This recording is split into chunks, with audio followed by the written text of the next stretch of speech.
Good morning guys. Short review lang tayo dito sa dala kong unit, ang Isuzu Travis na nilagyan ng refrigerated van plus ginawa namin ng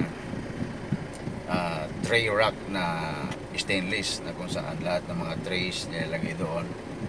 Lalagyan na lang siya ng mga nakatimbang na karne. So nasa mga 575 trays ang kanyang kayang yung laman ng rack na ginawa natin. So wala pang karne, ano pa lang, yung stainless body pa lang ng mga trays rack nasa mga 800 kilograms na. Pero yung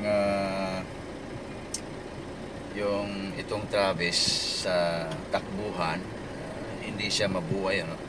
So smooth pa rin kahit nasabihin natin yung mga features niya sa harapan, sa pintuan naka-manual lang siya, basic lang. Pero pagdating sa ride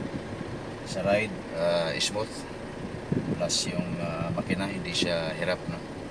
So kahit na naka-Primera ka pa lang, pero yung bigat nitong body na nilagay na dala-dala niya ngayon, nasa mga nasa mga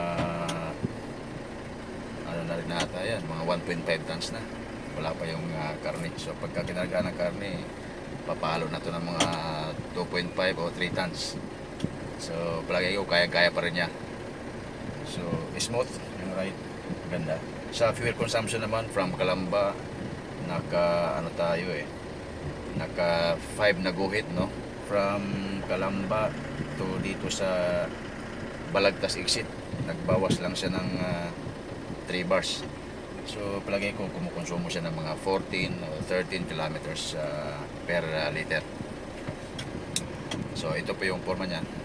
So ito po yung loob ng Isuzu Travis. Yan, naka-manual po yan.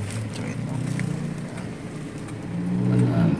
Meron na yan recording camera. So yan po yung loob ng Isuzu Travis.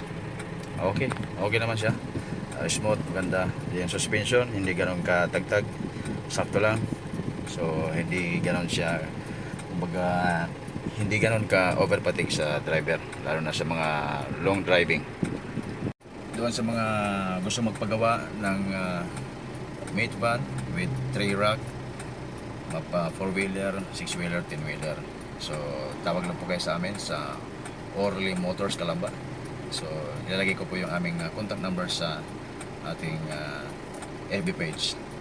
So yun lang guys, salamat.